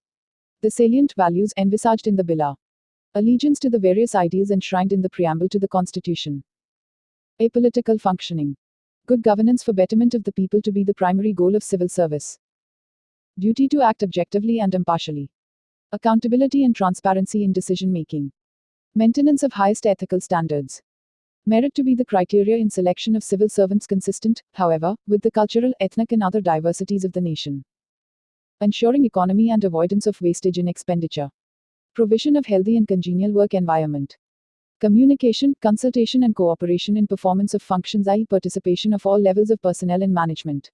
2.7.6 The draft bill also envisages a public service code and a public service management code, laying down more specific duties and responsibilities. Violation of the code would invite punishments akin to the current major and minor penalties by the heads of institutions, organizations.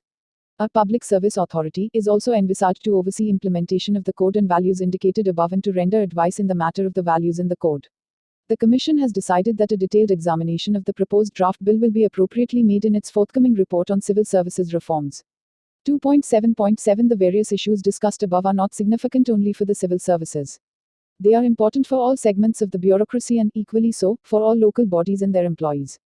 After the 73 and the 74 amendments of the Constitution, the local bodies now have an important role to play in the nation's development and have major executive powers.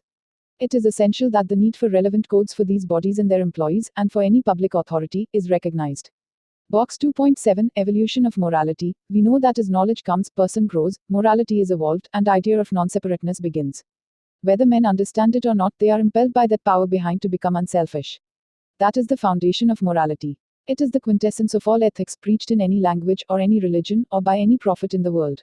Swami Vivekananda 2.7.8 In 1999, the Government of Australia enacted the Australian Public Service Act, which prescribes a set of public service values. These are not merely aspirational statements of intent, but all employees are expected to uphold these values and comply with the code, even as senior executives are expected to promote these values. Interestingly, the Public Service Commissioner is authorized to evaluate the extent to which agencies incorporate and uphold the values, and the adequacy of the systems and procedures required to ensure compliance with the code. He has both statutory powers and policy responsibilities.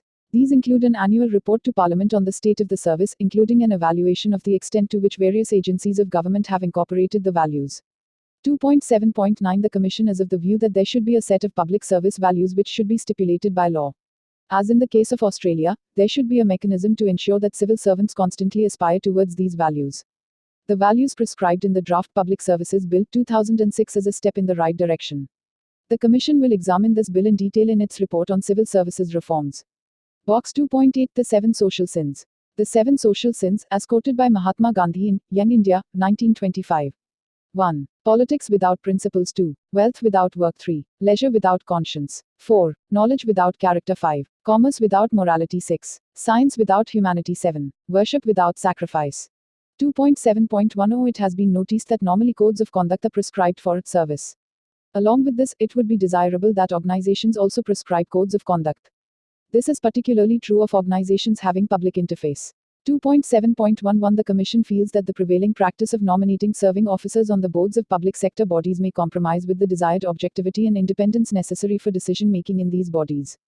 Also, the government is both the owner and the sovereign authority controlling the public undertaking.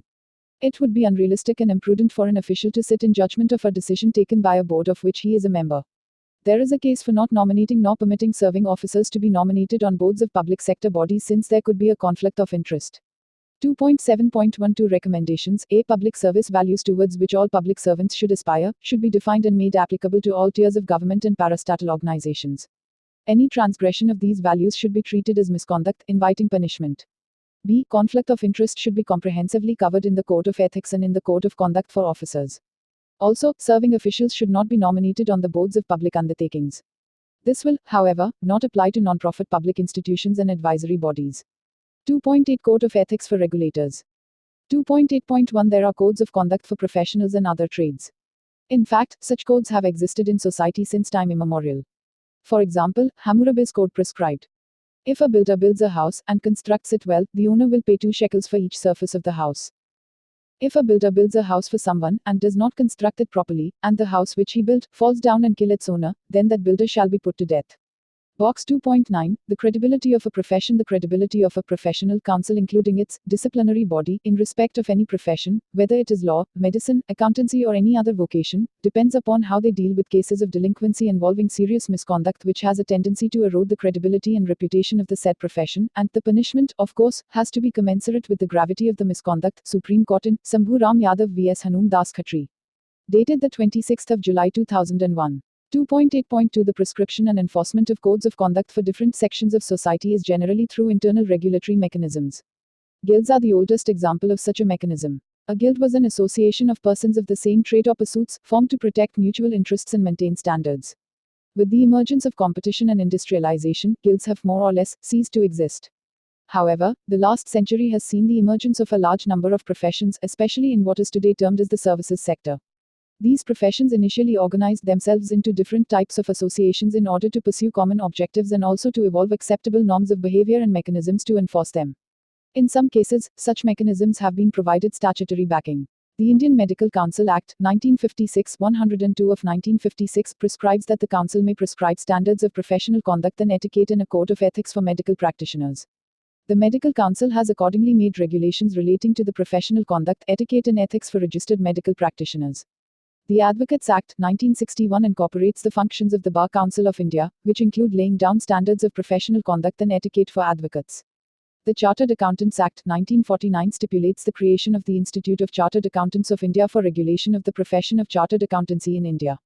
The Chartered Accountants Act, 1949 and the schedules to the Act also set out the acceptable forms of behavior of members of the profession. The Press Council of India functions under the Press Council Act, 1978. It is a statutory, quasi-judicial body, which acts as a watchdog of the press. It adjudicates the complaints against and by the press for violation of ethics and for violation of the freedom of the press respectively. The objects and functions of the Council include laying down a code of conduct for newspapers, news agencies and journalists in accordance with high professional standards. The Press Council of India has issued the norms of journalistic conduct to which the media is supposed to adhere. The Institution of Engineers, incorporated under the Royal Charter, 1935, has prescribed a code of ethics for corporate members. 2.8.3 Apart from internal regulators, there is another category of regulators, which may be termed as external regulators. An example of an external regulator is the All India Council of Technical Education, AICTE, which is a statutory body established for proper planning and coordinated development of the technical education system throughout the country. The introduction of competition in erstwhile governmental functions has seen the emergence of a number of external regulators. The Telecom Regulatory Authority of India and the State Power Regulatory Authorities are some other examples. 2.8.4 In spite of the existence of a plethora of codes of conduct for almost all important professions, it is often pointed out that adherence to ethical norms has been generally unsatisfactory. Decline in ethical values in the professions has adversely impacted on the governance of the country and is an important reason for increasing corruption in public life. The role of external regulators would also increase as government's functions are thrown open. In such cases, prescribing ethical norms for the regulators themselves as well as for the service providers would become essential. Even more important would be evolution of objective, transparent and fair decision-making processes and enforcement mechanisms. The Commission would in a separate report examine all issues related to professions, regulatory bodies and their ethics. However, the Commission feels that there should be a code of ethics and a comprehensive and enforceable code of conduct for all major professions. 2.8.5 Recommendation A. A comprehensive and enforceable code of conduct should be prescribed for all professions, with statutory backing. 2.9 Ethical framework for the judiciary. 2.9.1 In the terms of reference of the Commission, it has been stated, the Commission may exclude from its purview the detailed examination of administration of defense, railways, external affairs, security and intelligence, as also subjects such as center-state relations, judicial reforms etc., which are already being examined by other bodies. The Commission will, however, be free to take the problems of these sectors into account in recommending reorganization of the machinery of the government or of any of its service agencies. Thus, even though detailed examination of judicial reforms is not strictly within the purview of the Administrative Reforms Commission, it is necessary to refer to a few important elements of reforms relating to the judiciary because of the critical role that the judiciary has in ensuring ethical governance. 2.9.2 Independence of the judiciary is inextricably linked with judicial ethics. An independent judiciary enjoying public confidence is a basic necessity of the rule of law. Any conduct on the part of a judge which demonstrates a lack of integrity and dignity will undermine the trust reposed in the judiciary by the citizens. The conduct of a judge should therefore always be above reproach. 2.9.3 In the United States, federal judges abide by the Code of Conduct for United States Judges, a set of ethical principles and guidelines adopted by the Judicial Conference of the United States. The Code of Conduct provides guidance for judges on issues of judicial integrity and independence, judicial diligence and impartiality, permissible extrajudicial activities, and the avoidance of impropriety or even its appearance. In Canada, there is no written code of conduct for federally appointed judges, but various documents published by the Canadian Judicial Council over the years describe the ethical standards to which judges aspire. The Canadian Judicial Council was created in 1971, with a broad legislative mandate in the area of judicial governance. The main objective of the Council is to promote efficiency and uniformity and to improve the quality of judicial service in all superior courts in Canada. 2.9.4 The Supreme Court of India in its full court meeting held on May 7, 1997 unanimously adopted a charter called the Restatement of Values of Judicial Life, generally known as the Code of Conduct for Judges. It reads as under A. Justice must not merely be done but it must also be seen to be done. The behavior and conduct of members of the higher judiciary must reaffirm the people's faith in the impartiality of the judiciary. Accordingly, any act of a judge of the Supreme Court or High Court, whether in official or personal capacity, which erodes the credibility of this perception has to be avoided. B. A judge should not contest the election to any office of a club, society or other association. Further, he shall not hold such elective office except in a society or association connected with the law. C. Close association with individual members of the bar, particularly those who practice in the same court, shall be eschewed. D. A judge should not permit any member of his immediate family, such as a spouse, son, daughter, son-in-law or daughter-in-law or any other close relative, if a member of the bar, to appear before him or even be associated in any manner with the cause to be dealt with by him. A. No member of his family, who is a member of the bar, shall be permitted to use the residence in which the judge actually resides or other facilities for professional work.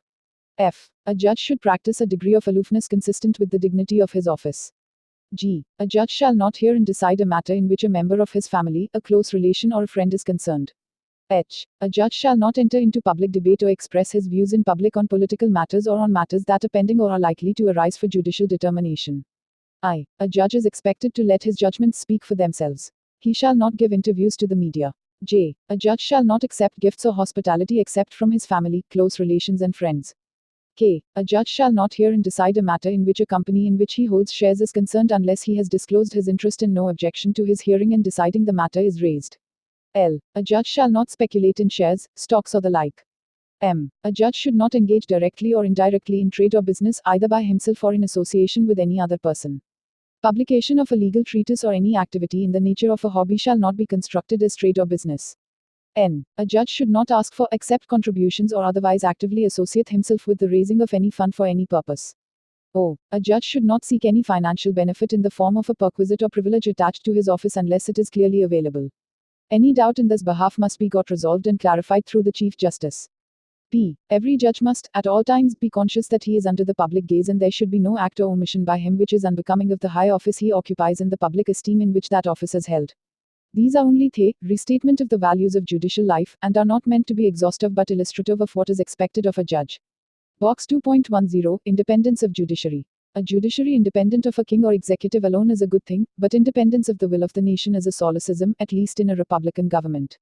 Thomas Jefferson. 2.9.5 The following two resolutions were also adopted in the said full court meeting of the Supreme Court of India. Resolved that an in-house procedure should be devised by the Honorable Chief Justice of India to take suitable remedial action against judges who by their acts of omission or commission do not follow the universally accepted values of judicial life, including those indicated in the Restatement of Values of Judicial Life.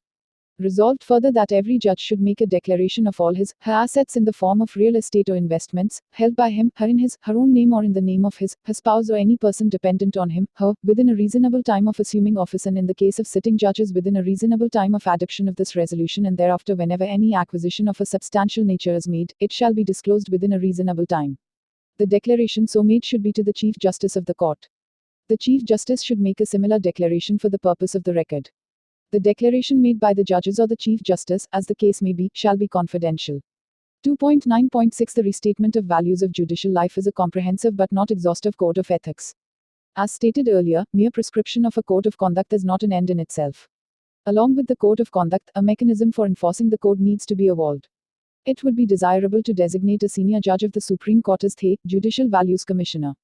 The Judicial Values Commissioner should be empowered to inquire into cases of violation of the Code of Conduct and report the matter to the Chief Justice of India for taking action.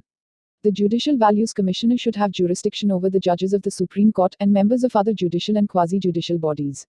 A similar institution should also be constituted at the state level. Closely linked with this is the issue of judicial accountability. The need for an effective mechanism for the enforcement of judicial accountability cannot be overemphasized. 2.9.7 Judicial independence and accountability should go together. Article 235 of the Constitution of India provides for the control of the High Court over the subordinate judiciary, clearly indicating that the provision of an effective mechanism to enforce judicial accountability is a part of our constitutional philosophy. But this does not in any way compromise the independence of the judiciary at that level. In fact, it respects and strengthens the directive principle of separation of the judiciary from the executive as enshrined in Article 50 of the Constitution. It cannot be doubted that the independence of a subordinate judge is as important as that of a judge in a high court or in the Supreme Court. If this is accepted, then there should be no reason not to consider an accountability mechanism for the higher judiciary. What then should be that mechanism? 2.9.8 Article 124 vests the power of appointment of the Chief Justice of India, CJI, and the judges to the Supreme Court in the President. It is stipulated that the President shall appoint a judge of the Supreme Court after consultation with such of the judges of the Supreme Court and of the High Courts as the President may deem necessary. The appointment of judges of the High Courts is also made by the President of India. The President has to consult the CJI, the Governor of the state, and the Chief Justice of the High Court.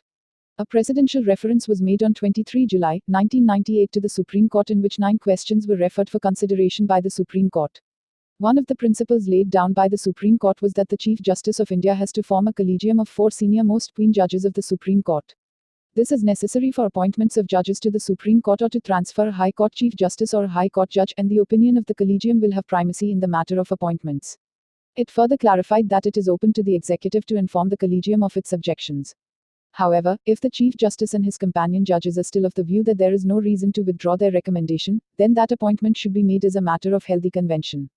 However, even if 2 judges have serious reservations about a particular appointment, then it should not be made. 2.9.9 The system of appointments to the higher courts, as stipulated by the Constitution and as interpreted by the Supreme Court, has always placed the highest premium on judicial independence.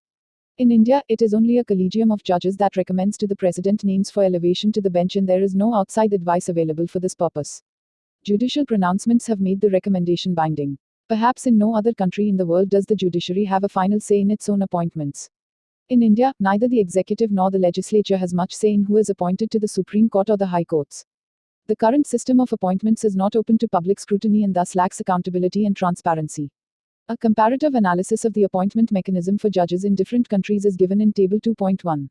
A glance at the table would indicate that across these countries, there is a collegium to recommend persons to the higher judiciary, and this collegium included persons, presumably of eminence, but not necessarily from the judiciary itself.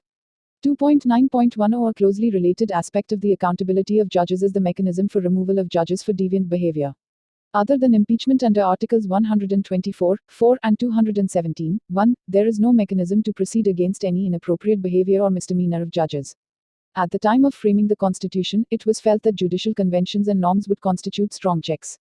However, the impeachment provisions have turned out to be impracticable, as it is virtually impossible to initiate any impeachment proceedings, let alone successfully conclude them. There are 5 stages, all of them difficult to accomplish. First is a mandatory presentation of not less than 100 Lok Sabha members or 50 Rajya Sabha members for giving notice. At the second stage, the Speaker or the Chairman has to admit the motion. If he does not admit it, the matter ends there. In the third stage, if there is one, a committee is appointed to conduct an inquiry. The fourth stage is that the committee makes a report and forwards it to the Speaker or the Chairman. The fifth and final stage is reached when the 2 Houses of Parliament proceed to act in the manner prescribed by Section 6(3) of the Judges' Inquiry Act. Inadequacy of the existing mechanism was affirmed in the K. Veeraswamy case, 1991, 3, SCC 655, and the infructuous impeachment proceedings in the case of V. Ramaswamy even after adverse findings of the Judges' Committee under the Judges' Inquiry Act, 1968. 2.9.11 The issue of appointment and removal of judges was examined by the National Commission to review the working of the Constitution. The Commission recommended the constitution of a National Judicial Commission which would have the effective participation of both the executive and the judicial wings of the state as an integrated scheme for the machinery for appointment of judges. 2.9.12 The government introduced the Constitution, 98th Amendment Bill in the Lok Sabha in 2003. This bill sought to create a National Judicial Commission (NJC), headed by the Chief Justice of India with 2 judges of the Supreme Court next to the CJI insinuity, the Union Minister for Law and Justice, and 1 eminent citizen to be nominated by the President in consultation with the Prime Minister, as members. The bill also proposed to empower the National Judicial Commission to draw up a code of ethics for judges, and to inquire into cases of misconduct of a judge other than those punishable with his/her removal. This bill could not be passed. 2.9.13 The Law Commission in its 195 report examined the Draft Judges' Inquiry Bill 2005. It stated, judicial independence is not absolute. Judicial independence and accountability are 2 sides of the same coin. The present proposals in the Bill of 2005, together with our recommendations for enabling the Judicial Council to impose minor measures including stoppage of assignment of judicial work, are constitutional. They ought not to be viewed as an encroachment on judicial independence by the executive or by the legislature. p.341, 2.9.14 The Law Commission observed that the Bill of 2005, which provides for the establishment of a National Judicial Council consisting only of judges, is constitutionally valid and is consistent with the concept of independence of the judiciary, judicial accountability and doctrine of separation of powers. p.363, 2.9.15 While supporting the idea of a code of conduct for the judiciary, it recommended that the code should be published in the Gazette of India. Until such time the Judicial Council publishes a code of conduct, the bill must provide that the Restatement of Values of Judicial Life, adopted by the Supreme Court in its resolution dated May 7, 1997, shall be treated as the code of conduct for the purposes of the proposed law. It also favored the suggestion that a breach of the code of conduct could be treated as misbehavior. 2.9.16 Government is contemplating introduction of the Judges' Inquiry Bill 2006. The bill seeks to establish a National Judicial Council to undertake preliminary investigations and inquiring into allegations of misbehavior and incapacity of a judge of the Supreme Court or High Court, and to regulate the procedure for such investigation, inquiry and proof, and for imposing minor measures. It further provides that the Council, in the interest of administration of justice, issue a code of conduct containing guidelines for the conduct and behavior for judges. The bill also provides that every judge at the time of appointment and annually thereafter shall give intimation of his assets and liabilities to the Chief Justice of India or the Chief Justice of the High Court, as the case may be. It has been provided that any person may make a complaint in writing involving any allegation of misbehavior or incapacity in respect of a judge to the Council. The Council thereafter may inquire into the case, and if it is of the opinion that the charges proved do not warrant removal of the judge, it may impose the prescribed minor measures. In case the Council is satisfied that the charges which have been proved are of serious nature warranting the removal of the judge, then it shall advise the President accordingly. 2.9.17 While the constitution of the National Judicial Council is a positive development in the direction of ensuring greater judicial accountability, the composition of the Council needs to be broad-based, and its powers enhanced so that it can exercise the necessary oversight of the judiciary. It is necessary to ensure that only candidates of the highest integrity and ability are appointed to these courts, and that, once appointed, they perform their duties with highest standards of integrity, honesty, dedication and competence.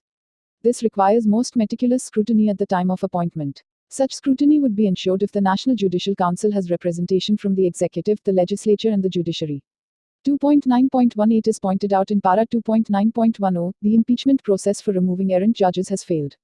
Given the vital position of higher courts in our constitutional scheme, and the critical role higher courts are playing to correct the distortions in the functioning of other institutions and organs of state, it is of paramount importance to ensure both competence and integrity in the higher judiciary. As Table 2.1 shows, in all major democracies, appointments are made by either the executive directly, or with the advice and consent of the legislature, or through an elective process by the legislature. 2.9.19 The Commission is of the considered view that appointment of judges in higher courts should be with the participation of the executive, legislature and the Chief Justice, and it should be a bipartisan process above day-to-day politics. Therefore, the proposed National Judicial Council should comprise representatives of all 3 organs of state: the legislature, the judiciary and the executive. Such a body can devise its own procedures in identifying and screening the candidates for the higher judiciary. 2.9.20 The Commission is also of the considered view that the NJC should be entrusted with the responsibility of recommending removal of judges of higher courts. Such recommendations should be binding on the President, and Articles 124 and 217 of the Constitution should be amended accordingly. This revised procedure for removal of judges is necessitated by the failure of the impeachment process in India. According to Article 2, Section 4 of the U.S. Constitution, the President, Vice President and all civil officers of the United States shall be removed from office or impeachment for, and conviction of treason, bribery or other high crimes and misdemeanors. So far, 17 federal officials including 2 presidents, 1 cabinet officer, 1 senator and 13 federal judges faced impeachment proceedings. While the 2 presidents, Andrew Johnson and Bill Clinton, were acquitted, one other president, Richard Nixon, chose to resign in the face of certain impeachment and removal. The preponderance of judges among those who faced impeachment is evident in the U.S. Out of the 13 judges who were impeached, 9 were removed from office and 4 were acquitted. Thus, the impeachment process worked satisfactorily in the US. But the failure of the impeachment process in India, as well as the inability of the system to address serious questions of probity in the judiciary, necessitate a revised, transparent, accountable, and a bipartisan process for inquiry into judicial misconduct and removal of judges. 2.9.21 A bipartisan body comprising high dignitaries of great standing would be the ideal institution which can be entrusted with the grave responsibility of inquiring into complaints and charges against judges and recommending removal. Accordingly, the Commission is of the view that the National Judicial Council, constituted as above, should have the power to inquire into judicial misconduct and recommend to the President removal of judges. Such recommendations should be binding on the President. Articles 124 and 217 should be amended suitably. The NJC should have the power to devise its own procedures in discharge of its onerous functions. 2.9.22 The constitution of ANJC would have to be done by providing for it under Article 124 of the Constitution and also Articles 217 and 218. Simultaneously, changes would also have to be made in the Judges' Enquiry Act, 1968. The creation of such a council will require changes in 3 places in the existing laws. Any change in the process of appointment to the Supreme Court will require that Article 124 of the Constitution be amended to provide for a National Judicial Council. A similar amendment will have to be made to Article 217. Also, since the Council is to have the authority to oversee and discipline judges, further changes will need to be made to Article 217, Clause 4. 2.9.23 Recommendations A. A National Judicial Council should be constituted, in line with universally accepted principles where the appointment of members of the judiciary should be by a collegium having representation of the executive, legislature and judiciary. The Council should have the following composition. The Vice President is chairperson of the Council. The Prime Minister. The Speaker of the Lok Sabha. The Chief Justice of India. The Law Minister. The Leader of the Opposition in the Lok Sabha. The Leader of the Opposition in the Rajya Sabha in matters relating to the appointment and oversight of High Court judges. The Council will also include the following members. The Chief Minister of the concerned state. The Chief Justice of the concerned High Court. B. The National Judicial Council should be authorized to lay down the code of conduct for judges, including the subordinate judiciary. C. The National Judicial Council should be entrusted with the task of recommending appointments of Supreme Court and High Court judges.